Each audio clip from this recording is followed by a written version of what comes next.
Hello, class. I don't know if you know this about me, but from time to time, I watch a little bit of The Bachelor. You could say I'm like a casual fan. Like I think a lot of people who got into this show, my initial interest was ironic. Because, you know, I'm way too cool and smart, actually, to enjoy the show, or anything really. But I feel like you can't watch an entire franchise for 5 years, make 6 hours worth of content about it, and not like it a little. At least a little part of me loves watching grown men throw each other's jackets into a swimming pool. I had to put him in his place. I love hearing about how a 24-year-old woman has a live-in nanny named Raquel. I need to get Raquel. What? Who's Raquel? Raquel is my nanny. Your nanny? Yeah. You have a nanny? I do. Do you have kids? No. And apparently so did Nick Viall, because that fact alone got Corinne a spot in Hometowns. Well, I just hope you're mindful of your choices. Taylor did that to me. Like, she came back and was just like, I hope you know what you're doing. Meanwhile, like, I'm not picking Corinne. Like, I just want to meet her nanny. Like, that's all. That's why she's here. It's fine. Calm down, Taylor. And I love when our new Bachelor Grant, just hours before the first episode of this season airs, he drops his hit song, Party Girl. Nights like this don't come around too often. She wanna party with the team, get it locked in. The release of this song is how you knew the Mormon woman on his season didn't win. I'm just gonna say it. Everyone who hates on this song, hates on him for releasing this song, I think y'all are just allergic to fun, perhaps. And quite honestly, I'm starting to think maybe you're not a party girl. Party girls want the same thing. They all wanna live, drink, love. I'm sorry, do we not remember our roots? Do we not remember the absolute blessing that was Jed's dog food commercial jingle? Your dog really does deserve the best. So go pick 'em up some better balls. Or when Daisy featured in this music video? I'm hurt, you're not around. I think I'm better and I don't give a fuck now. Say you can lick on my sack, suck my nuts now. Poetry. Poetry, I tell you. As much as in the past I've hated to admit it, I like the show. And I do sometimes feel like especially progressive people have this urge to bend over backwards to justify the super feminist, intelligent way we engage with this silly show, or, you know, any guilty pleasure thing that we watch. On a fundamental level, this show is terrible. It always has been, and we all know it. And there's this instinct that I think a lot of people today have where when you consume a piece of media, you feel like because you enjoyed it, that media must also be morally good in some way. If I enjoy it, I must agree with every aspect of it. And if I don't, if someone involved with the show does something horrible, am I horrible by extension because I engaged with it? Even if I didn't know at the time I watched that said person had done some terrible thing. This may seem random, but being a Bachelor fan in my mind feels a lot like being a K-pop stan. No one hates Blackpink more than Blackpink fans, you know what I mean? You know that the top music executives often treat your favorite idols terribly and are paying them peanuts in comparison to their worth as an artist and a brand. There are parts of the fandom that feel the need to point out anytime an idol gains 5 pounds or forgets to put on their white paint before their press event. But the overwhelming majority of the fandom is not like that. In fact, pretty much everyone absolutely wants better treatment for these artists. We still buy the light sticks, the photo cards, the concert tickets, because we know at least some of that is going to the artist we actually support and like. And I don't use K-pop as an example because there's something uniquely exploitative about that genre compared to like Western music. I just say that because I listen to K-pop. I think any silly interest, any industry, any product of entertainment can be reduced to its worst characteristics. And I don't think that this purity test ultimately does much for anybody. You're not a bad person because you prefer the homophobic version of Picture to Burn. You're just gay. And I don't think that this purity test is applied equally either. Football is just as dumb and bad as watching The Bachelor. In fact, in some ways, one might argue it's even worse because now that my friend lost his fantasy league, He has to do the milk mile, and he's lactose intolerant. We don't see men writing think pieces about how football is smart, actually, because Jason Kelsey somehow relates to Foucault's theory of power knowledge in a post-2008 recession world. I wish they would, but they don't. I don't see guys tailgating and assume they're like pro concussions and CTE, but every Sunday people will watch a bunch of guys bang their heads together, because it's fun. It's a bonding experience. It's a cold beer in your hand, am I right, brother? So I guess what this long, slightly pretentious preamble is all trying to say is that lately the Bachelor franchise has been hard to watch. Harder to watch than usual, which is like one of the reasons I took a break from talking about it for a while. Since I first started watching the show when Pilot Pete invented COVID-19, this franchise has just continuously bled viewership. Each passing season would continuously have less and less views than the last. But then in 2023 and 2024, there was, dare I say, kind of a renaissance. Even though neither Zach or Charity seasons were particularly popular, y'all did sleep on Charity though. Both of them as leads seemed like the rare, grounded, mature person who actually wanted to find love. And they both did. They're both still engaged to the people who won their seasons, at least when I'm recording this. The new show, The Golden Bachelor, was a major hit, and the franchise even managed to get a corny televised wedding out of it, which they haven't gotten in years. Of course, that was only for the couple to divorce shortly afterwards, but that's like a whole can of worms we can't even get into today. And then, at the end of Charity season, when it was time to pick a new bachelor, we finally got a true universal fan favorite choice, Joey Rosade. Joey was, without a doubt, the most popular Bachelor in recent history. His season was the first Bachelor premiere in years to actually have more viewers than the season prior, which I know is a low bar, but that's where we've been at. I'm gonna do everything that it's gonna take to make sure I get that seat. Oh my God. We loved watching him listen intently to some of the most intense traumas we've ever heard on this franchise. He looked great in heels. He's Manuel, he's my partner, very good dancer. He took wieners to the face like a champ. I don't usually think about catching sausages in my mouth, but I couldn't make the women do something I wouldn't do myself. There's no way. There's no way. Sure, he didn't know who Ruth Bader Ginsburg was. I do know who this person is. Is it Ruth? No. Is Ginsburg, something like that? Am I wrong? But you know what? He went and educated himself by going straight to Vice President Kamala Harris's office. I want to show you some photos. Lots of cool photos on the wall. I knew that wasn't actually her in the photo. Ruth came to my head, but I don't believe you. I know I won't live that one down. I know how much of a legend she is and how much she's done for, equal rights and women empowerment. Will you accept this rose? Honey, I did like 11 years ago. Yeah. 10 out of 10. Great pause, 10 out of 10. 10 out of 10. But a good season of The Bachelor is nothing without an excellent cast. Keep the nails. Keep the dress. Yeah, keep the hair. Leah, you will always be famous to me. There was Daisy, who I'm convinced was grown in a lab run by Bachelor Nation. Hey! How we doing?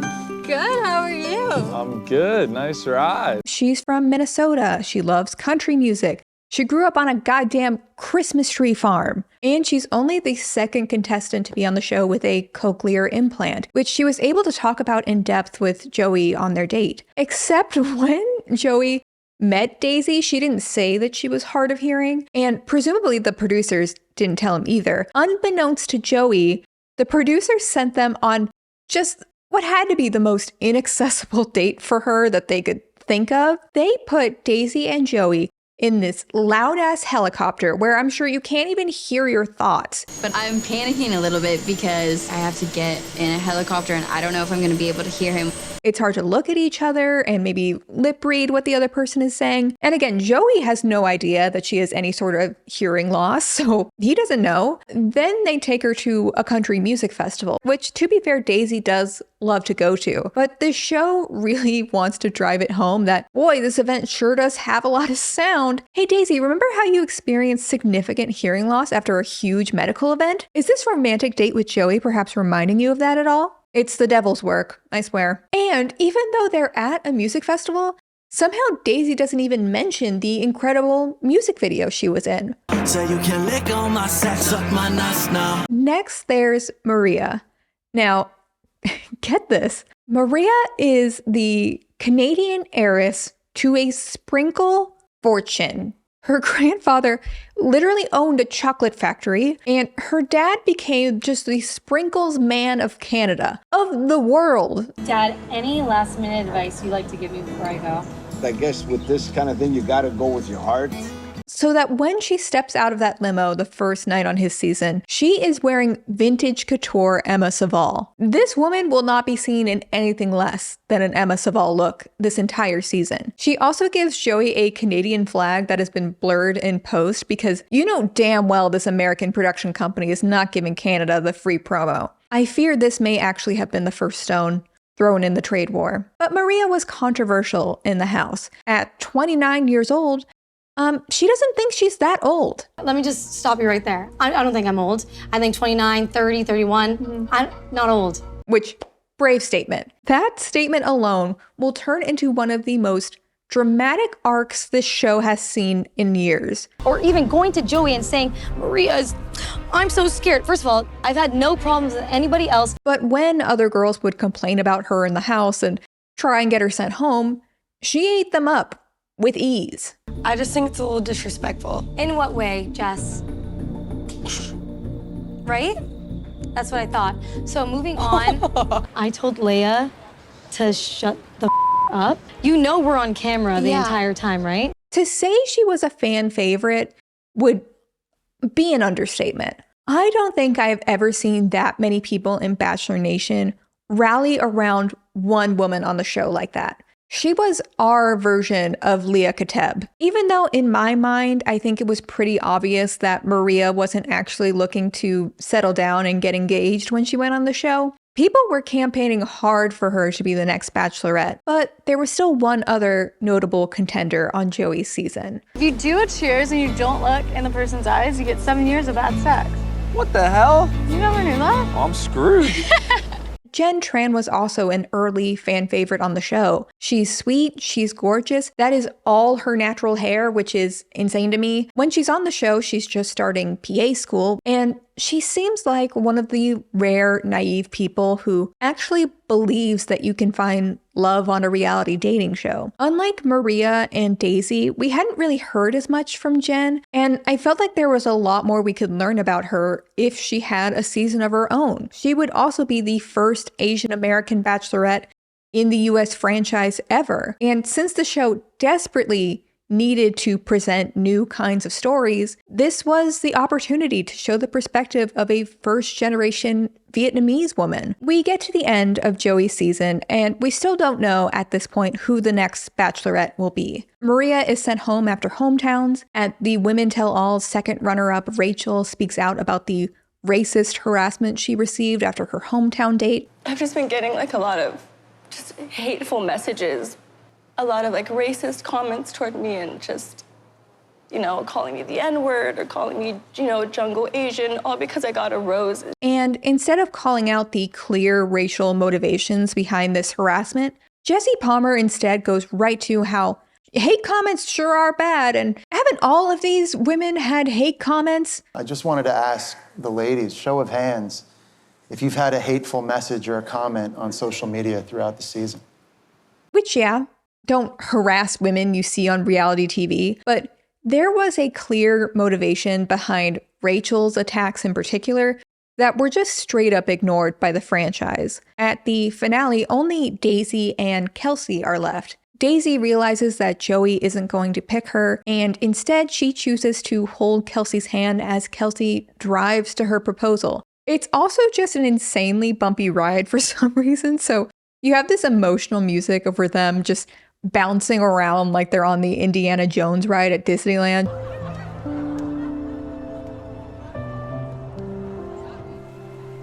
Just the whole night, of course, Jesse is also teasing that they still have to announce who the next Bachelorette will be. And then still to come, your next Bachelorette. Could it be this woman right here? You're gonna find out. Don't go away. And oh, hey, is that Maria in the crowd right there? What are you doing here, Maria, in the seat we reserved for you to sit in, you silly goose? So then Jesse brings out Daisy to the stage. For what? We don't know. Who will be our next Bachelorette? Could it be this familiar face? Please welcome back Daisy. He sits down with her and goes, so, Bachelorette, thoughts? Daisy says that she doesn't think she would be ready to be the Bachelorette, which means we haven't even announced who the new Bachelorette is going to be. And already there's a big group of Daisy fans who really wanted her, who are going to be just disappointed because it's not her. But let's bring out our 21st Bachelorette, Jenn Tran. Your next Bachelorette is Jenn. Which to me was very exciting. And by the way, you're also the first Asian American Bachelorette in franchise history. But her season hadn't even started, and it already seemed like the franchise was treating her like some sort of backup option. Why did they feel the need to keep cutting to Maria anytime the word Bachelorette came up? Why did they bring Daisy out just to say that Daisy wasn't interested in being the Bachelorette? I need to emphasize, this isn't a thing that they normally do. The show is incredibly formulaic. It felt like the show wanted the engagement of Maria and Daisy fans, so they baited them into thinking maybe those two could be the leads, and then when that didn't happen, they were automatically disappointed, even though Jenn is just as great and deserving as these other women. But there's still plenty of time to market Jenn's story and get people excited in her season. Except almost immediately after the finale aired, Maria goes on Call Her Daddy. Were you offered the role as Bachelorette?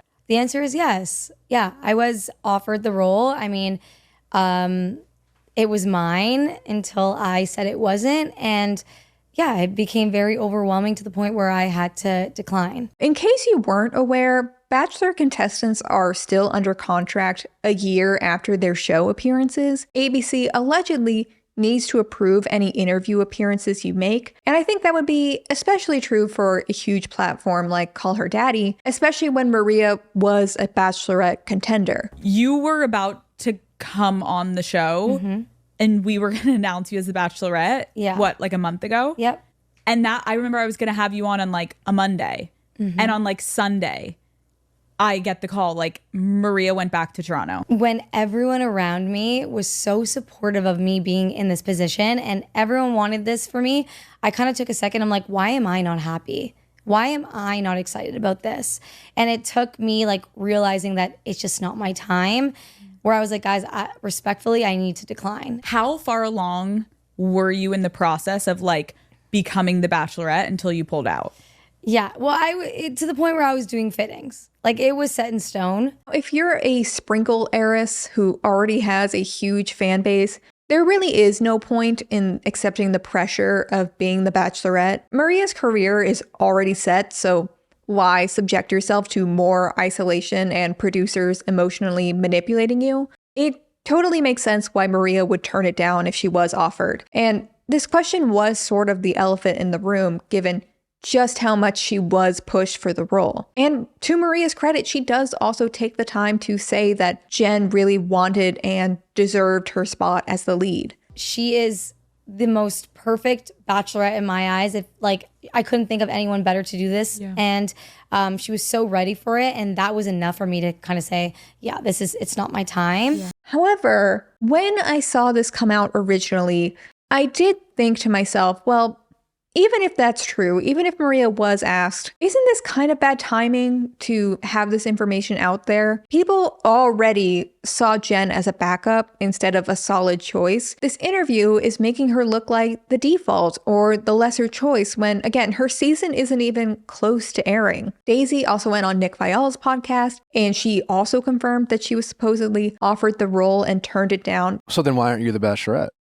I wasn't expecting to get to that fast, but she's like, I'm fine. I was like, right away. I'm thriving, because Monday night, it was like, you know, you were still soul searching. Yeah. You were finding yourself. You were maybe not quite ready. Yeah. Which I don't think this is Daisy or Maria's fault, but it adds more fuel for the people who already think that Jenn didn't deserve to be the Bachelorette. Once Jenn got back from filming her season, she also went on Call Her Daddy and explained that all 3 of them were in the running. They were all filming intros and in negotiations, and theoretically, all 3 of them could have been asked at some point, which is not unusual for Bachelor, Bachelorette casting. Can you tell me from your experience, like seeing all of the conversation around like Maria or Daisy, like how did you like feel about everything? Yeah, so obviously I didn't have my phone at the time all of this was like going down because we had went right into filming after it was all announced, and coming back to all of that,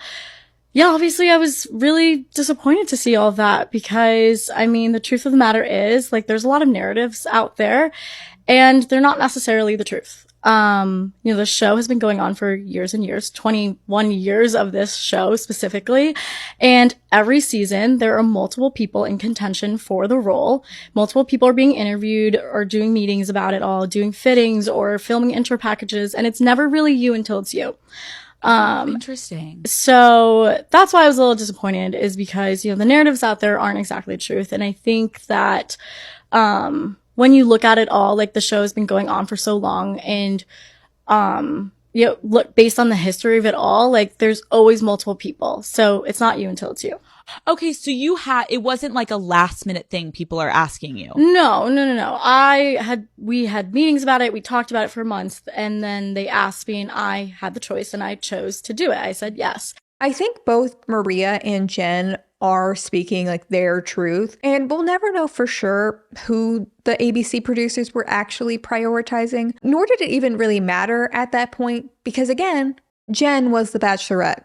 None of this stuff really mattered at that point. The more people dwelled on this issue of Maria or Daisy being the first choice, the less Jenn's success could actually be celebrated. And even though Jenn takes the time to say that she's not upset with Maria or Daisy, they're all cool, after this podcast airs, Maria immediately unfollows Jenn. And now there's this group of Maria fans who view Jenn's interview as some sort of betrayal. While this is all happening, things did not look good on the production side of the franchise either. In February of 2024, the 3 showrunners Jason Ehrlich, Claire Freeland, and Bennett Graebner were at a press tour singing the praises of the franchise. That is, until NPR journalist Eric Degens asked a question. During Matt James's season, you had a controversy that led to Chris Harrison leaving the show. Matt was a little critical of how you presented his father. Rachel Lindsay, the first Black Bachelorette, has been critical of how the show talks about race.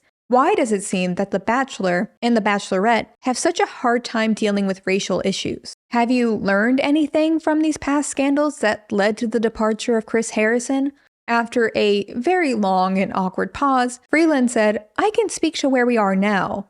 Our goal is to represent the fabric of the country, not just in terms of diversity and ethnicity, but also ability and body types and representing where people are from in the country as well," which saying they represent different body types is crazy. They had one person each of the last 2 seasons who was plus size. But also Degens did not let them just punt that answer. Degens said that doesn't really answer the question. Why has The Bachelor struggled to deal with race, particularly when Black people are the star of the show? At this point, the 3 executives were completely speechless in front of a crowd of industry executives and journalists. When they didn't reply, Degens said, "I guess we have our answer." Just a PR nightmare, brought on only by themselves. Immediately following this press event, Graebner made a follow-up statement to try and save face. "I was there for Matt James's season. I was there for Rachel Lindsay's season. I was also there for Michelle Young's season, Tayshia Adams' season, Charity Lawson's season. I think as stewards of this franchise, which has been such a part of the cultural zeitgeist for over 2 decades, there's a tremendous responsibility to have conversations on camera that are difficult and challenging. Conversations about race, conversations about class, conversations about gender. We have done that. Have we always done it perfectly? No. We've certainly made some mistakes along the way, but moving forward, we're going to do everything in our power to correct this." Except not even like a week after this statement is released, there is yet another scandal because the cast for Jenn's season was revealed, and there is only one Asian man in the 30 men cast for her season. Is this surprising? No, not really. This show has always struggled to cast Asian men, and I'm still not over them not picking Ethan Kang to be the Bachelor instead of Zach Bristow. Even if Maria or Daisy had been the leads, the casting of Asian men on this franchise has been abysmal. Even Jenn was the first Asian woman to get a one-on-one with the Bachelor in the history of the franchise. And just because Jenn herself is Vietnamese, that doesn't mean she must have a cast entirely made up of Asian men. But by only casting one Asian man, Jenn can now only connect to one of her suitors about their shared experience as first-gen Asian Americans.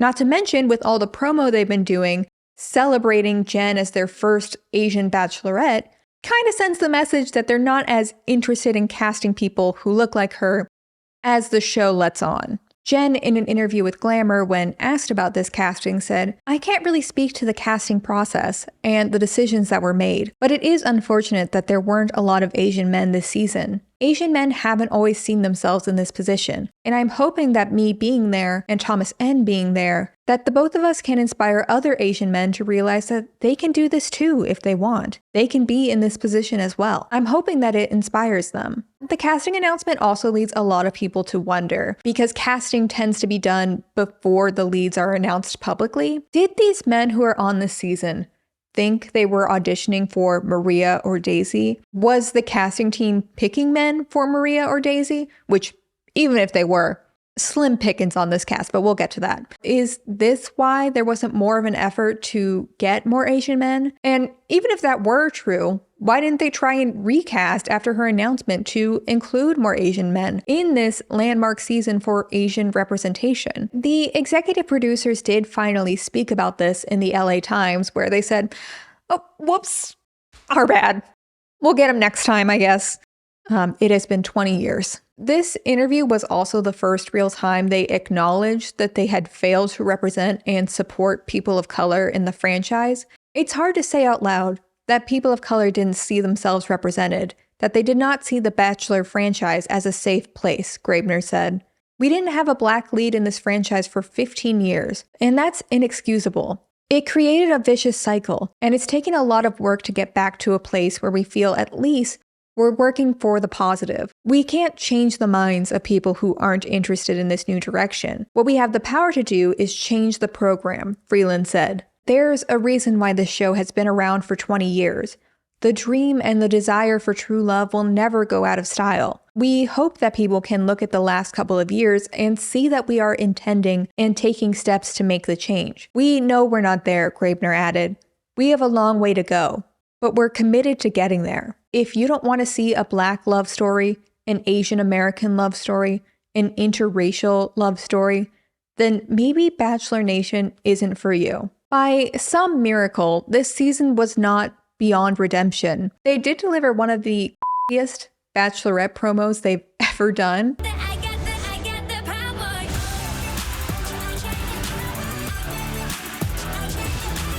Because I remember when they took poor Katie Thurston to the local JCPenney and just put her in a Gildan t-shirt, called it a day. We can't go back, but we're here now. We're at a brand new Bachelor mansion, and there are only 2 rats running around the place. If there's one thing we know about Jenn this season, it is that she is terrified of heights. Are you excited? I'm so excited right now. Okay, that makes one of us. I don't like heights. I hate heights. I don't want to do this. So you know what that means? Helicopter, skydiving, bungee jumping, hot air balloon. Production would have sent this woman to space with Katy Perry if they could. Jenn got a lot of flack on her season as it aired. Honestly, as most bachelorettes these days do, people said she seemed boring, vapid, that she had bad taste in men, which, you know what, on that part, yes, she sure did have bad taste. I don't always, pick the right men, but there is something in my gut that's just telling me that, there's something here. How was your first impression of me? Got out of the limo, I'm like, okay, this girl is not my type. Like, you look at me and you're like, you ask me these questions, hey, how do I know this? How do I know that? Like, I feel like you're looking at me waiting for this, like, these answers with words. But honestly, isn't that part of what makes the show interesting? Do you think we would have gotten the windmill scene with Hannah Brown if she had good taste in men? No. I also felt like the criticism that she had no depth was just so ridiculous, because if you actually were paying attention even a little bit to her season, we got to see more vulnerable, complex conversations with her than any of the other recent leads. She talked about wanting to reconnect with her Vietnamese culture after rejecting her own identity for many years to assimilate with the white people around her. She spoke Vietnamese with her mom on camera, and then everyone on the internet made fun of her for her pronunciation because she hadn't spoken it in a while. She talked in detail about how she no longer has a relationship with her father and how she's learned as an adult just how much her single mom sacrificed for her to be safe and happy. Towards the end of the season, when she went on a date with Jeremy, they talked about what an interfaith relationship could look like, since his Jewish heritage and her Vietnamese heritage were both very important to them. Did she seem to latch on to emotionally unavailable men? Yes. But again, I seem to be in the minority where I just don't expect perfection from the Bachelorettes. That's just not what makes an interesting show to me. What makes a good show, as I said earlier, is the cast. I'll see you at the rose ceremony. The night is still young, right? No, it's not. It's over. Yeah, what's up? The night's over. Jesse just said it. He was standing right there. So the night's not. And despite the very slim handful of decent seeming guys on the show, Jen's sure to get swept up by some absolute stinkers, like Sam M. If there's one thing about Sam M, he's always going to keep the main thing the main thing. I will always keep the main thing the main thing. I'm always going to keep the main thing the main thing. I think at the end of the day, it's going to be a test to see who can keep the main thing the main thing. You know, I'm continuing to preach, keep the main thing the main thing. I'm somebody that's going to keep the main thing the main thing. Yeah, I'm not going to let anything get in the way of that. Now, what is the main thing? Entirely situational, it would seem. Sometimes Jenn is the main thing, sometimes it's other contestant Devin, other times it seems to be Sam himself. If I could sum up Sam M on this show in one sentence, it would be, "Where my hug at?" And that's all you need to know. He's not always the most articulate. Put your feelings in words. This is not my strong suit. Like, I feel like you're looking at me waiting for this, like these answers with words. You're like pouring into my emotional part. He is in desperate need of a cough drop. I didn't have the emotional support. But he loves Jenn. What about her? Jenn asks, does he love? Well, she's all about that ferocious love. Use the word ferocious love, and I love it. You cheers to a ferocious love. Talking about, ferocious love. You use those words, ferocious love. Mm-hmm. And I know exactly what that means. And at the end of the day, aren't we all in search of that ferocious love? But Sam isn't just ferocious with his love, he's ferocious with his words. On the final group date, Jenn takes her men to a podcast date. Some may say a fate worse than death. You know, they ask some softball questions. Where are you from? What was your first impression of Jenn? And he says this. Okay, how was your first impression of me and how has that changed over time? It's a testament to this process. I almost didn't even come here, but I thought to myself, this is an opportunity to find my wife. And that's exactly what I'm going to do. She asked a question about her. And he's talking about himself. And then I got out of the limo and I'm like, okay, this girl is not my type. Blah, blah, blah, blah, blah, blah, blah, blah. I thought the Bachelorette was going to be Daisy or Maria. I don't know what was going on with Sam. Yeah, it was weird. Obviously, you're stunning. There's no doubt about that, but I know that fades. But I think I trust the process. Sounds phony. I truly feel like I'm meant to be here. My dream is to be a father, a husband. My parents have been together for 30 plus years. What does this mean? He hasn't said anything. But I think everybody wants a love that's lasting and real. So what is it about me that makes you feel like we could have a really great future, besides the fact that we both want a ferocious love? Truly your selflessness, because I consider myself a pretty selfless person as well. How do you know that I'm selfless? I mean, you're either selfless or you're full of shit. One of the two. At the end of the day, I'm someone who is trusting this process. I don't think someone who was like full of shit would stand in front of a room of 25 guys and just be like, yeah, this is what I want. Just say those words out loud. I could answer this question right now. Yeah, I could also give multiple answers as to how she's been selfless throughout this process. Also, this is how I know you're selfless, actually. After night one, our connection was hot. That's not selfless. I don't understand it either. And truly, I feel like you've kept me in a closet. How does that mean selfless? Does he know the definition of selfless? He does not. I cannot express how serious I am about this situation right here. Honestly, I told you from the beginning that my love language is physical touch, so. There is just so much mess to unpack there, but what stuck out to me the most as just the absolute worst, and what stuck out to Jenn, was him saying that he thought the Bachelorette was going to be Daisy or Maria. Sam said that Jenn wasn't his type, implying that Daisy and Maria are. I need to make this clear if you haven't watched Joey's season. Daisy and Maria could not be more different from one another. Daisy is like if an American Girl doll was like a real adult woman. Meanwhile, Maria is giving Luxe Noir London on Untucked. Let me show you a picture of these two women.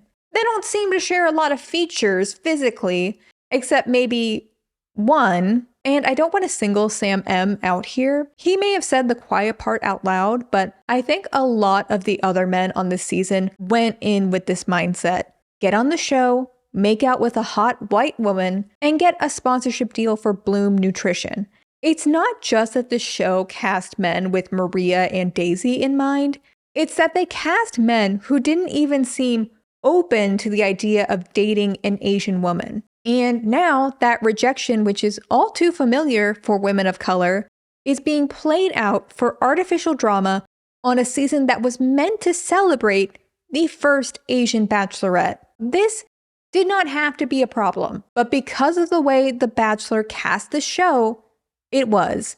Unsurprisingly, Sam went home after this and then gave a YouTube-style apology. But that was just the tip of the iceberg. I'm going to show my hand here now and tell you, I am going to be discussing accusations of sexual assault, stalking, domestic violence at length here. Like any reality dating show, there's a pretty extensive background check in order to get on the show. There's a psychological evaluation, a private investigator works with the Bachelor team to see if there's any skeletons in your closet, as well as a third-party background check company who is meant to search for any sort of public records of criminal or otherwise concerning behavior from a contestant. Also, the application questionnaire just straight up asks if you've ever had incidents with the law or anything else that the show would need to know about. Despite this process, on Becca's season of The Bachelorette, a man named Lincoln Adim appeared on the show despite, at the time of filming, being charged with indecent assault in the state of Massachusetts.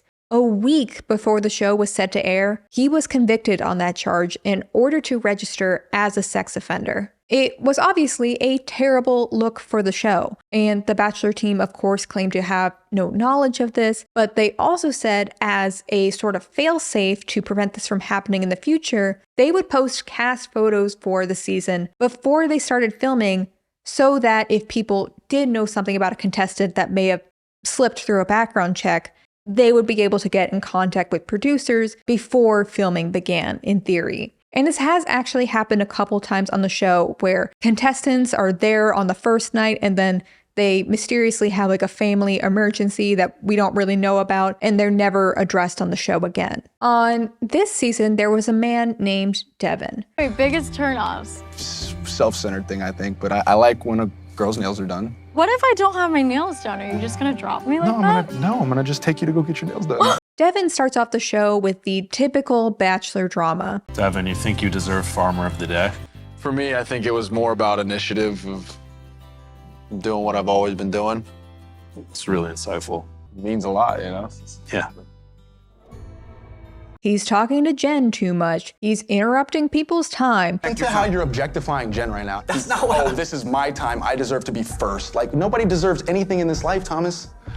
He's walking around with this unwieldy ice cream cart. How about you give me a minute, then I'll give you a couple minutes. But the ice cream's melting, Aaron. The fan perception of Devin was interesting because at the beginning of the show, I don't think anyone liked this man. But then, because Sam M was so obnoxious and really hated Devin, Devin kind of got lifted up by default just because Sam is not the best at arguing. I know what you said whenever I walked down the stairs. You said something about, hey, I hope he puts his best foot forward, be his authentic But self. that's not a personal attack. But also on Devin and Jen's one-on-one, Devin really seemed into Jenn. They were able to bond over both having absent father figures growing up, and it was one of the most vulnerable conversations I saw on that season. It is par for the course on these one-on-ones for the contestant to share their deepest traumas, and a lot of the times the Bachelor or the Bachelorette will just kind of sit there and be like,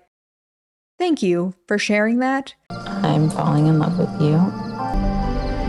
Thank you for sharing that with me tonight. But I feel like in this conversation, Jenn was also able to really open up on this date. It felt more like a mutual, real conversation. And that's what really made me think that maybe he'd just gotten an early villain edit and he wasn't such a bad guy. That is, as long as you ignore all the anti-vax, transphobic, anti-immigrant things he liked on Instagram. Which, by the way, I swear I remember him liking a bunch of liberal posts after the Reddit thread exposing him for this got super big, but I could not find any trace of that happening. So big grain of salt there. That's just my vague memory. And, there was his SoundCloud rap career, which immediately stopped the presses. Camera down, I don't need to hear anymore. 3 years before going on the show, this man was rapping the N-word and calling himself 96 Dev. And to be fair to Jenn, she could not look at this man's social media until after the show was done. While she's dating him, she has no idea what this man's digital footprint is. We get to his hometown date and his mom is like, really, Devin? You want to marry someone? I want to make sure your intentions are sincere and your heart's in the right place. Which I think we've seen this film before, but we never learn. Fast forward to the final two. Devin is making a big stink about how this is a competition reality show suddenly, where Jenn is dating other men. This has happened a lot in recent seasons where someone will make it to the fantasy suites, the final two, and they'll suddenly become very upset about the show's process, even though the show has not changed in 20 years. It's the same format every time. They knew that this was a possibility when they signed up. My theory is that most people who get on the show just applied for fun, for maybe an Instagram career. They think, oh, get to the top 6, get myself a spot on Bachelor in Paradise. I'm not actually going to fall in love with someone on the show. But once you're in the top 3 and you've been in this bubble for 8 weeks where producers every day are manipulating you to care deeply for this person you still don't know all that well, suddenly you do care. And you didn't think you'd get this far. You didn't consider how you'd feel in this situation because you didn't think it would apply to you. And we just repeat this year after year. We get to the top 2 and it is Marcus and Devin. I thought it would be so much fun to celebrate the new movie Wicked, which hits theaters this Thanksgiving. The movie is all about love, it's about adventure, and it's also about understanding someone's true character. Marcus is an emotionally unavailable veteran. At the time the show was airing, there was a lot of controversy on TikTok and Reddit because there were several anonymous Reddit posts alleging that Marcus was not just a toxic ex-boyfriend, but that he was full-on dangerous. It's not clear to me whether production knew about these allegations. People did say that they had reached out to production. There is always a risk when you're dating in real life that you're going to come across someone who is harmful to you. But in the real world, you have your support system. Exes can contact you on social media. You're not considering making major life decisions within an 8-week time frame. Being the Bachelorette requires a level of vulnerability while also being in a high-stress environment where your only point of contact besides your romantic interests are producers who want to make the most dramatic love story they can. Even if it was all just speculation, Jenn didn't seem to even have access to that speculation to make an informed decision about whether she wanted to be with him. But regardless, Marcus ends up self-eliminating, which means only Devin is left. Usually at this point in the season, we would see the engagement. You won't be seeing that proposal. But this time, we cut to live footage of Jenn absolutely sobbing in front of an audience. We wanted you to hear Jenn first. She explains that her and Devin did get engaged, but immediately following the proposal, things changed. He stopped communicating as much. He backpedaled on some of his earlier promises, like promising to move in with her and be in the same area as her. He said that he regretted getting engaged in the first place, and within a month, he broke up with her over the phone. Said that he didn't love me anymore and didn't feel the same way and felt like something had been off since the second that he proposed. At this point, when I was watching this live, I was like, thank God they didn't show the engagement because she genuinely seems distraught. Instead, at this point, they bring Devin out, which the crowd is not pleased about. Devin. And Devin seems very cold. He's not making eye contact, and still Jenn is in tears. Did that even mean anything to you? Yeah. Jenn reveals that not only did they break up, but the day after they broke up, he went and followed Maria on Instagram. You following girls on Instagram, not just any girl, but Maria. And went clubbing with another one of Jenn's contestants, Jeremy, who, you guessed it, was spotted hanging out with Maria. Maria has since said that she has never spoken to Devin. She was not involved in this, but it did seem like Devin was trying to play off of Jenn's insecurities. Just when you thought the show and these men were done reminding her that they wanted a white woman instead of her, it came up again, which if you're a Bachelor producer apparently is the best time to actually show her failed engagement. What do you think? Should we all watch it together?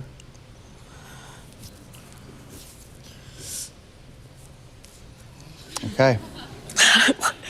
Here it is. Do I have a choice? They make Jenn sit there next to her ex-fiance and watch her own proposal with a goddamn Sniper Wolf Jason Derulo-ass reaction shot in the corner, just so we know for sure that she is in fact having a breakdown on live television in front of millions of people. I've watched a lot of this show. I don't think I've ever seen the producers be this outright malicious to their own lead.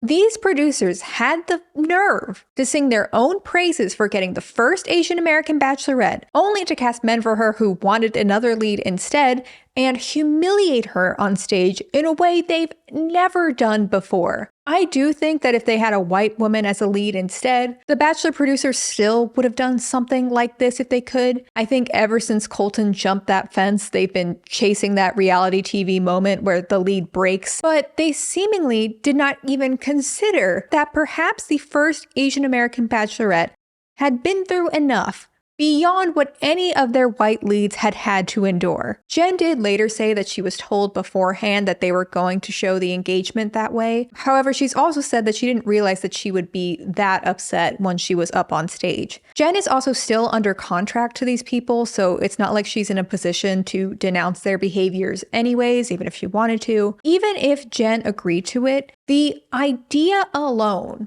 was cruel. It was not this bullshit empowerment they were trying to spin it as. And there were so many moments where they could have changed their mind before it happened, but they went forward with it anyways. Let's hear it for Jenn, everybody. Coming up next, it's the sneak peek everybody's been waiting for, your very first look at Joan's journey as the Golden Bachelorette.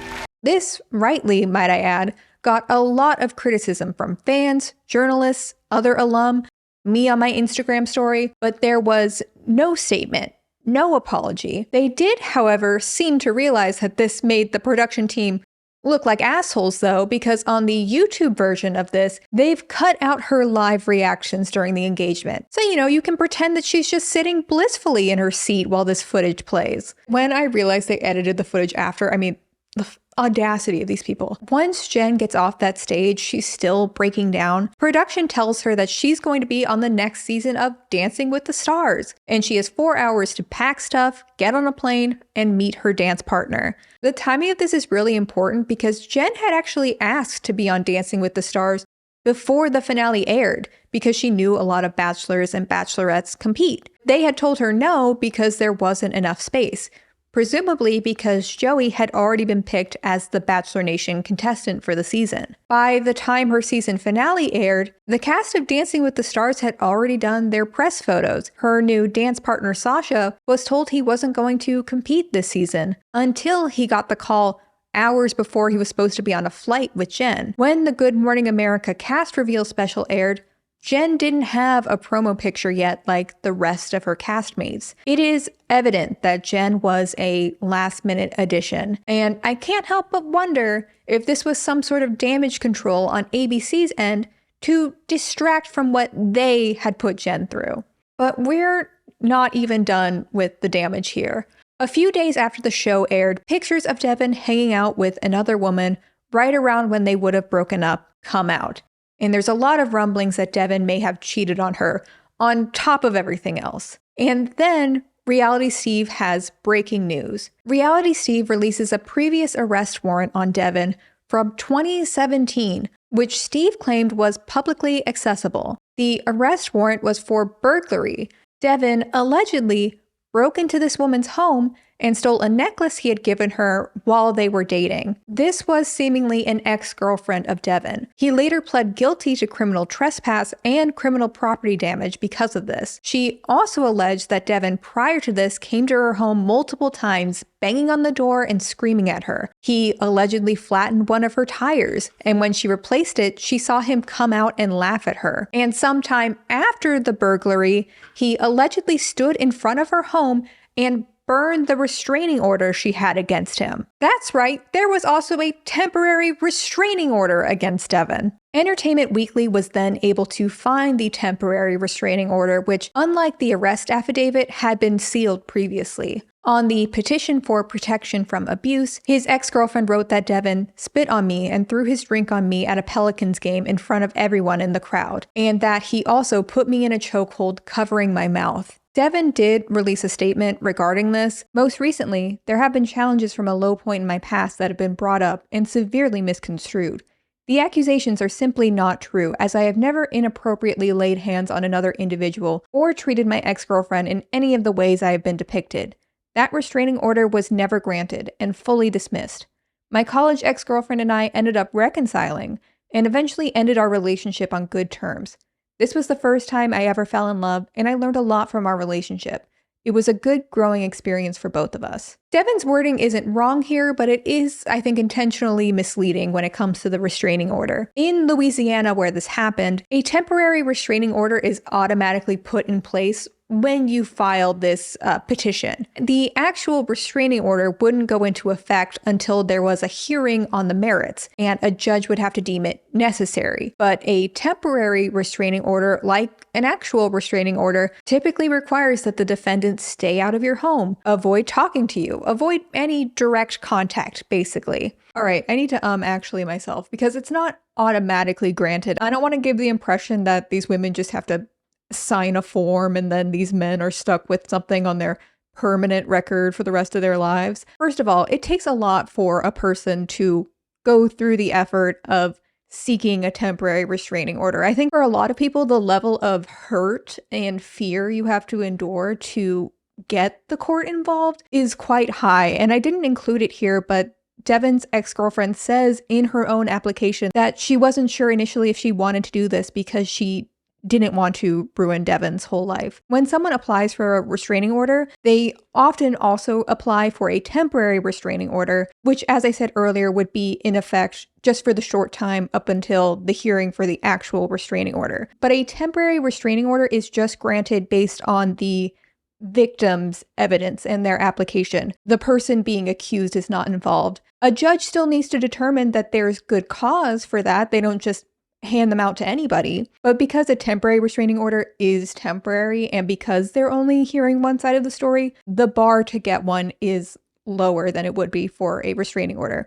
The actual restraining order was dismissed not because of the merits of this ex-girlfriend's case. The restraining order was dismissed because she voluntarily dropped it. This isn't uncommon at all. People withdraw claims for many reasons, whether they truly don't feel that it's necessary, they can't afford the legal process, the social ramifications of a court dispute, and reconciliation after filing a restraining order is not uncommon either, because these are very layered situations. That doesn't make him innocent or guilty, at least in the moral sense of the word.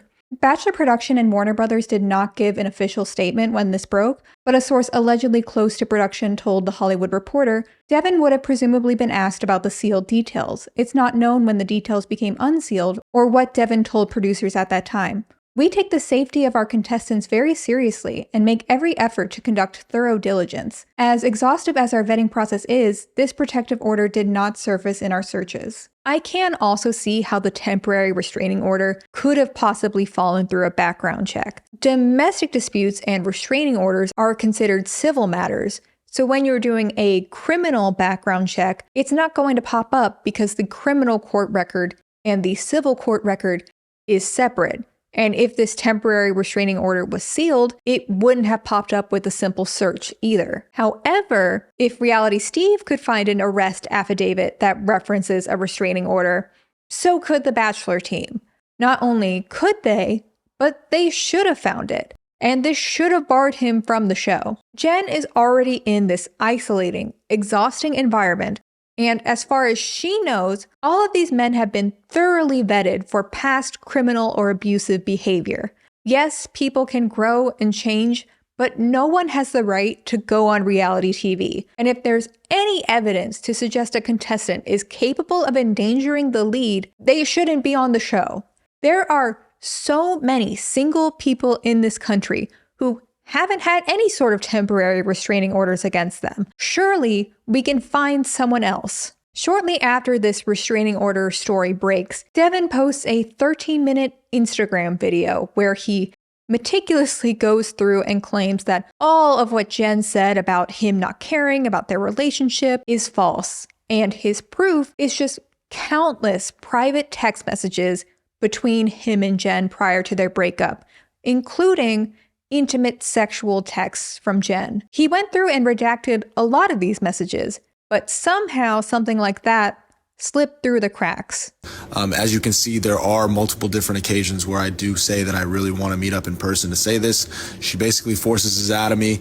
She says that I call her, which was not the case, at which point I did feel the need that I owed her that conversation. He posted an apology for missing that and re-uploaded the 13-minute video with those texts redacted before eventually just deleting the entire thing. This man will do anything besides hire a PR firm, it seems. He also posted another apology for putting those texts on full display without Jenn's permission in the first place. And at this point, all Jenn wants to do is foxtrot in peace, and it's just never ending. I will say, one thing that did bother me was some of, not all of the fan reaction to this.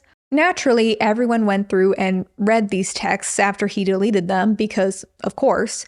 And I saw so many comments like, well, it does seem like Jenn exaggerated him not wanting to do therapy. She did kind of come across as needy in these. First of all, these are private text messages with plenty of redactions, so he has the ability to pick texts that made him look good and leave out the rest. Not only should we not have access to these texts, we don't even know if this is all of them. We don't know what was said when they spoke on the phone, which they reference doing a lot in these texts. And most importantly, this man went on a reality dating show after he pled guilty to trespassing on his ex-girlfriend's property.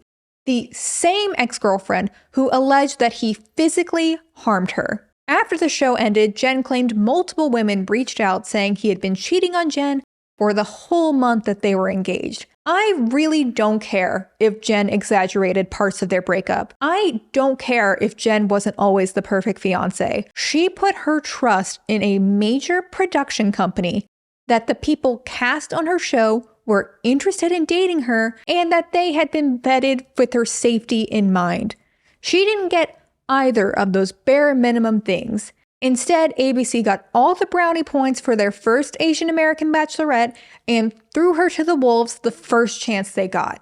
Even though I absolutely think Jenn was done dirty, clearly, I don't want to depict her as void of agency or depict her experience as only misery. She is a grown adult who made a decision to go on this show, knowing it could go south. She chose to get engaged to a man who was way below her league, even before this information came out. If none of this had happened, she wouldn't have met her boyfriend.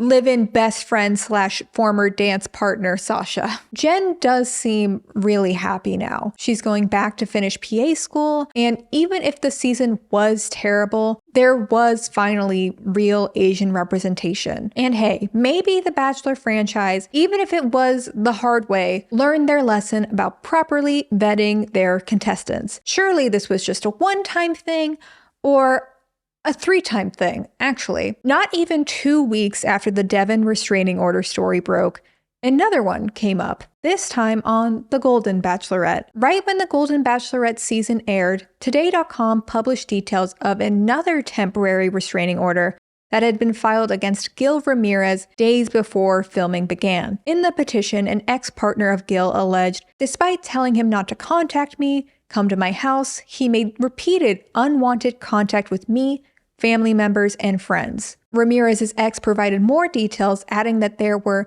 25 attempts daily via phone, text, video. Although lives an hour away, shows up at places I frequent to confront me on a daily basis. This restraining order was also eventually dismissed, not put in place, this time because the ex-partner was unable to properly serve Ramirez. A source close to production told People that this filing occurred in the brief period between completion of our thorough background investigation and the beginning of production. The insider added that due to the information coming out, the show has further edited his already limited screen time and minimized him in promotional assets moving forward. Gil did still get some screen time on the show, but he was quietly eliminated by week 4. However, it was a lot harder to edit out the second cast member with a past TRO against him, because this man made it all the way to Joan's final 2. Guy Gansert, an ER doctor from Nevada, also had a previous temporary restraining order filed against him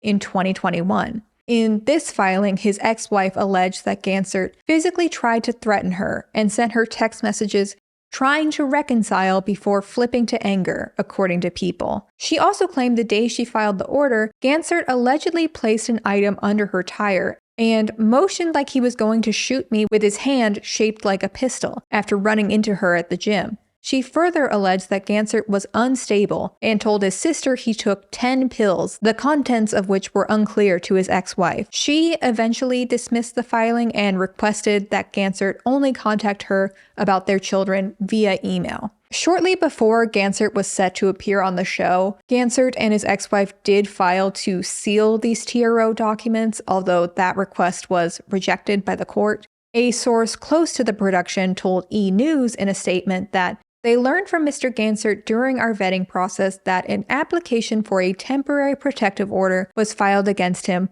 from his ex-wife after a disagreement, but confirmed that it was never granted, as Mr. Gansert's ex-wife voluntarily dismissed the application shortly after the filing.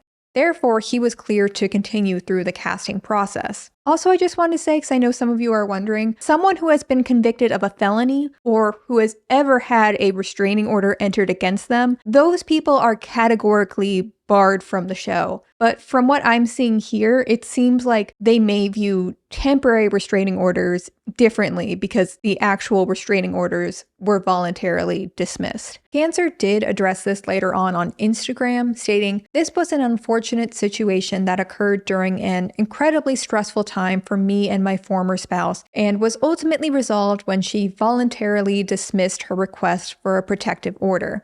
Together, we crafted a resolution that was agreeable to both parties. The past few years have caused me to conduct a deep personal evaluation, and I will always continue to work to improve myself." Joan did come to Guy's defense in an interview on The Vile Files. I feel like the Golden franchise is a little bit unique because we come here with a lot of past. We've lived a lot of life, and, it doesn't completely surprise me that there are, people do things that they're maybe not proud of later on. And, when you agree to go on this show, you expose yourself to those things. I never saw like that side of Guy or of anybody. My interactions with all the guys were pure and lovely, and I would have never had any indication that there was any kind of past that he had. And, I feel bad that he had a bad divorce. I did know about that. I knew that it was very difficult, and he felt very guilty about breaking up the family with because of the kids. I had no idea what the interactions with his ex-wife were at that time. And so never suspected that there was anything, bad. What's also notable to me is that from her statement, to me, it doesn't seem like she was informed about the temporary restraining order until everyone else was, even though production confirmed with E! News that they knew themselves. I don't want to paint the picture that I think these men are only their worst moments. I can't determine their character. I am a believer in restorative justice, and I do think people can be accountable, they can change, they can find love again. However, we're not debating their guilt or innocence here. We're not talking about their right to live a free life, to work, to have relationships. We're talking about these people going on a reality dating show. The standard to determine whether someone might be a danger in one of the most stressful environments they can put themselves in should not require evidence beyond a reasonable doubt. If Bachelor production found temporary restraining orders, even if they were dismissed, they should at a minimum inform their leads. Production is the only source of information for these women beyond the men themselves. They don't have their friends or family to count on. These women are in an environment where they are actively being told to be open, to have their guard down.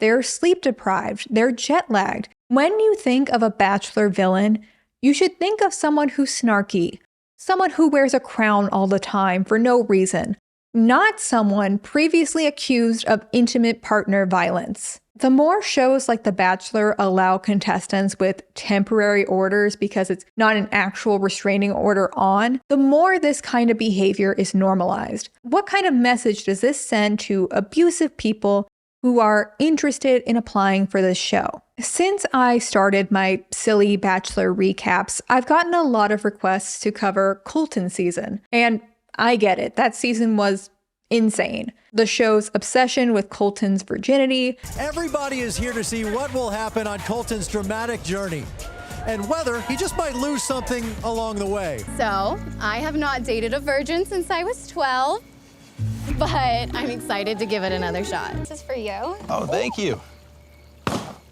Now that I've popped your cherry. I don't know what card you were thinking, but I think I just took your V card. And it was our first introduction to Hannah Brown. And the beast is about to come out. Is it? After one of the women self-eliminated, Colton was so angry that he ran away from production and hid in the wilderness of Portugal. He just jumped the fence. 1 second, Chris Harrison is just chasing him in the shadows. The next second, Chris is calling out for Colton like he's a lost dog. Colton! Colton! Colton! But here's the thing. Here's the reason I haven't done it. After Colton got engaged to his final pick, Cassie, they dated for a while before, as usual for Bachelor couples, breaking up. 3 months after their breakup, Cassie filed for a restraining order. In the request, she alleged that Colton put a tracking device on her vehicle to keep tabs on her location. She claimed that he would show up at her home, her parents' home, without warning, even at 2 a.m. And she claimed that he sent several frightening text messages, including pretending to be an anonymous stalker. Cassie did drop her temporary restraining order only after her and Colton appeared to reach some sort of settlement agreement. For as many silly moments as there were on Colton's season, it is haunting to watch it now, knowing that these women are competing for a man who will allegedly go on to stalk and harass his future fiancé. Even though Colton does seem to be cut off, at least officially, from the Bachelor franchise, a year after this news came out, he still got a Netflix show and a public redemption arc when he came out as gay. If this show wants to avoid something like this happening again, and they should, they should be taking the track records of these men more seriously. Well, even if the leads and the contestants are all treated terribly, at least the production staff are okay, right? For the longest time, the lead executive producer of the Bachelor franchise was its creator, Mike Fleiss. Mike Fleiss always has his hands on his hips and transition lenses on his face. Those stay on. Not only are they a great fashion statement, they also block out the years of valid criticism about your franchise. Mike Fleiss's first big claim to fame was his reality special, Who Wants to Marry a Multi-Millionaire?, where women from across the country competed in a beauty pageant to marry a rich man sight unseen on live television. Fox presents the most outrageous pageant ever. 50 women will compete to marry a mystery multimillionaire. She won't meet him till they say, I do. A 2-hour event ending in a legal marriage on TV. Who Wants to Marry a Multimillionaire? Tuesday at 8 on Fox. Sure, each journalist out there said this was societal decay and late-stage capitalism on full display, but that shit got 23 million viewers. Oh, but then after the couple got legally wed, the woman admitted to Rockwell, the millionaire in question, that she actually only went on the show to get a free vacation. Also, she maybe lied about being a Gulf War veteran. I'm not really clear on that. But don't worry, babes, we all got our flaws. Turns out Rockwell's claims that he was even a millionaire was dubious at best, and a previous ex-girlfriend of his had actually filed a Jesus, how many of these are there? Even though an internal investigation eventually determined Fleiss had not been negligent in his background check of Rockwell, this was a pretty big blow to his career. The next year, instead of going back to Fox to pitch his idea for The Bachelor, he had to go all the way down to ABC instead. Mike Fleiss was just infamous within the Bachelor franchise. Everyone hated him, but you couldn't get rid of him. He was like those hard metal chairs in millennial restaurants or the Chainsmokers' entire music career. He got into Twitter fights with the Kardashians one time because he claimed Kim had agreed to be their next Bachelorette. His responses to questions about the show's racial diversity were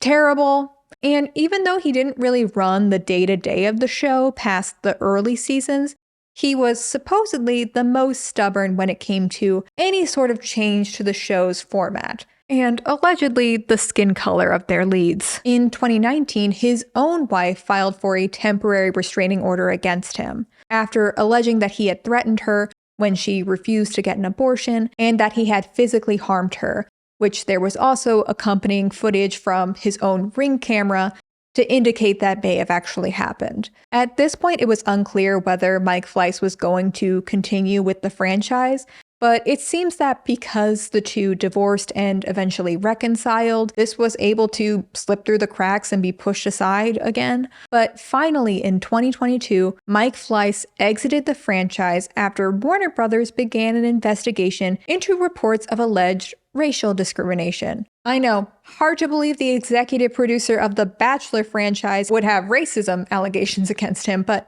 it's true.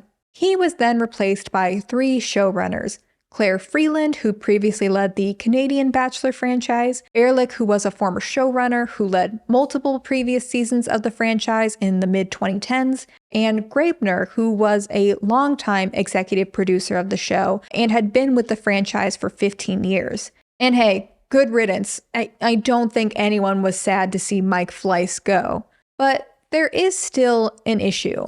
All 3 of these producers rose through the ranks under Mike Fleiss's leadership. Of course, not everyone in this huge production shares Fleiss's views or thought that the things he did was okay, but isn't there at least a possibility that those at the top share a lot of his thinking? And then there's the reverse issue. Even though Freeland and Ehrlich had worked within the franchise before, they did not have any sort of relationship with the current production staff. They hadn't been attached to the US Bachelor franchise in its recent years. So what if this team doesn't mesh well with the people more familiar with the show as it exists today? This showrunner selection truly captured the worst qualities of both hiring from within and hiring externally. You know, I've been thinking a lot about how I wanted to talk about all this stuff because it has been on my mind since Jenn's season aired. And obviously I talk a lot about the funny parts of the Bachelor franchise, and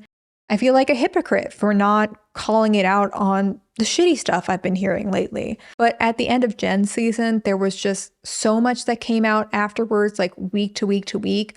I wanted to make sure all the information was out there before I brought it to y'all. And for Christmas, I actually got Bachelor Nation by Amy Kaufman. Kaufman previously covered Bachelor Nation for the LA Times, and she wrote an extended breakdown on the franchise, how the show deceptively edits their contestants, the show's weird relationship with feminism, as well as the fraught history of the show's early years. I had a general idea about a lot of these things, but it was really eye-opening to learn in specific detail just how insane the inception of the show was. Like, I had a vague awareness that Mike Fleiss was terrible. I did not know just how deep it went. This book is a little outdated just because it was published in 2018, but if you're interested in any of what I'm talking about, I highly recommend it. Then, just a month ago, it was announced that Bachelor in Paradise was coming back with a new location and a new showrunner. But The Bachelorette is canceled this year,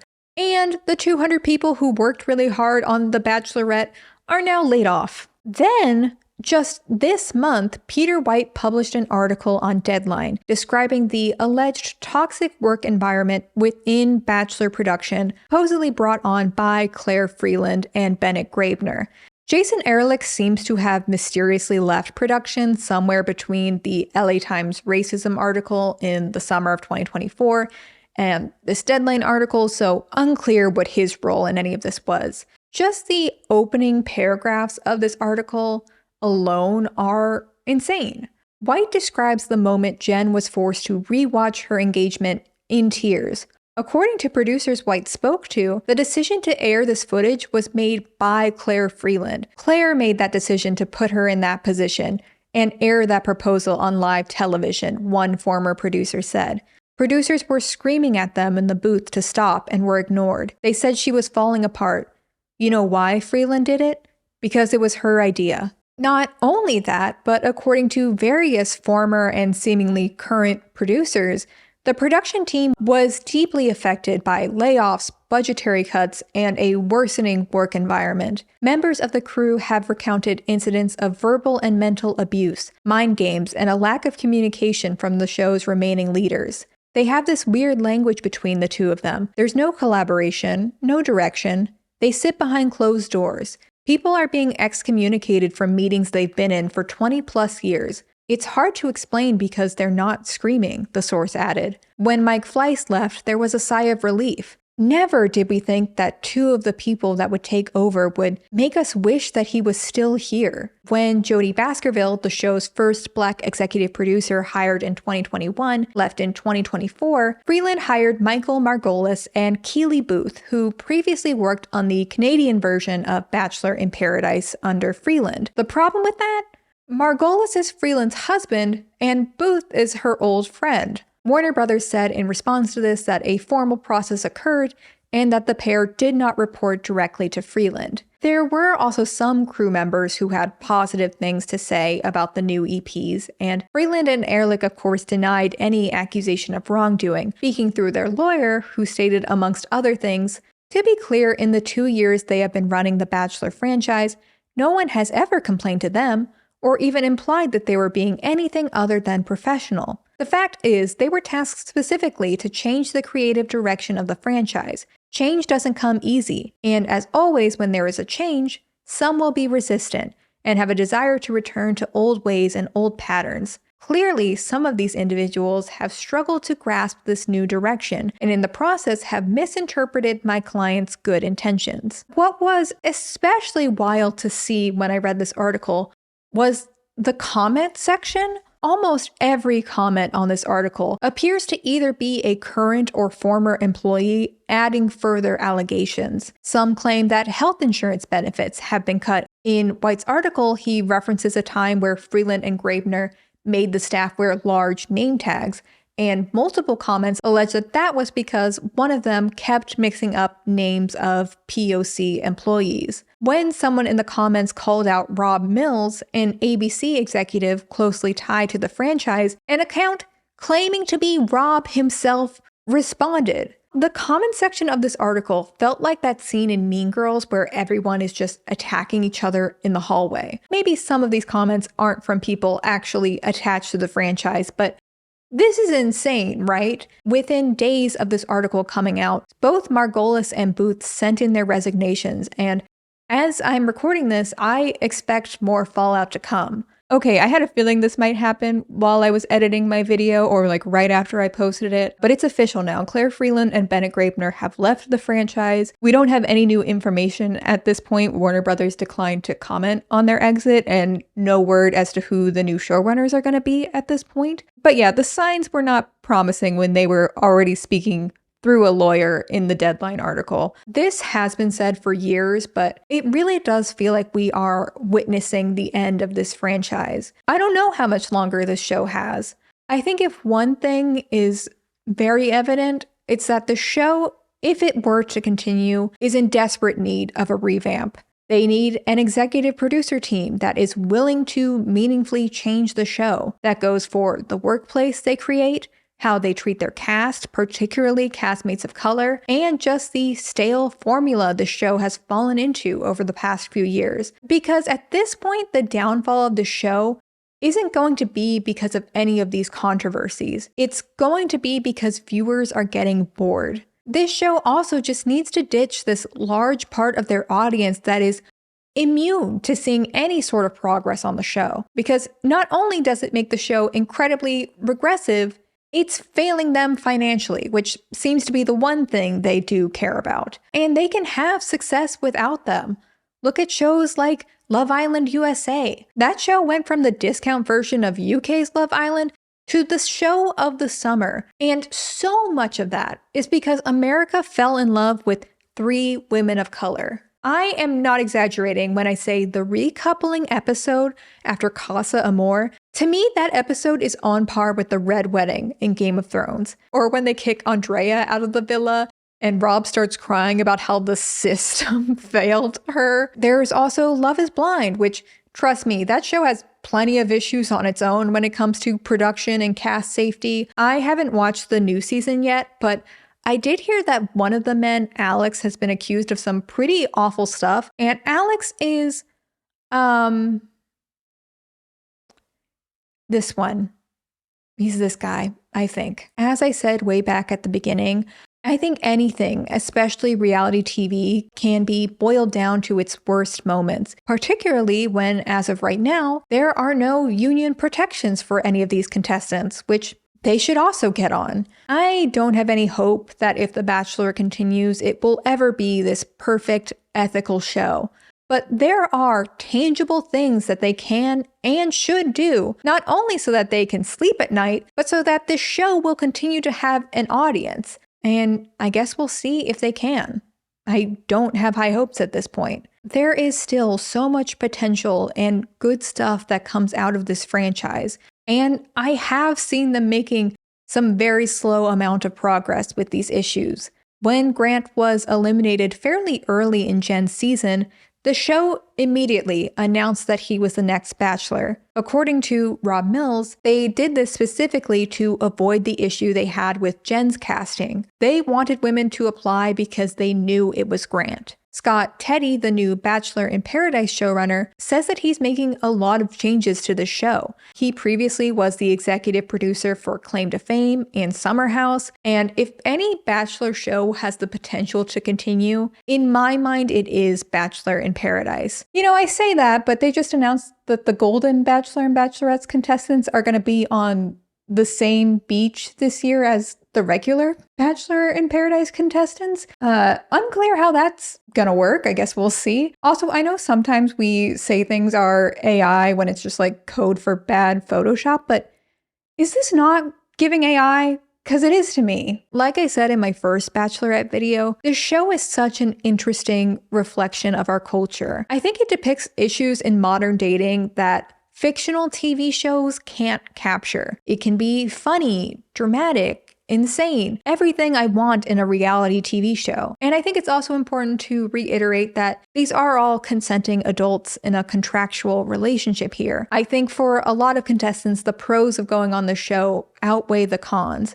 But I think it is also on me, not only as a consumer, but someone with a platform who has talked about the show, to call out the deeply unethical moments of this franchise. The vast majority of Bachelor fans do not want to see contestants seriously harmed, nor would they support a hostile work environment behind the scenes. Reality TV over the last 20 years has made efforts to be more ethical, and that would not have happened without consumer demand for that change. Okay guys, well, I hope you found this interesting, even though it's not my typical Bachelor recap type video. As usual, if you want to see more from me, I upload a monthly bonus video over on my Patreon for the people who support me on there. But if you're not interested in that, that's cool. However, if you liked this video, you could feel free to like, comment, subscribe, and I will see y'all in the next one. Bye.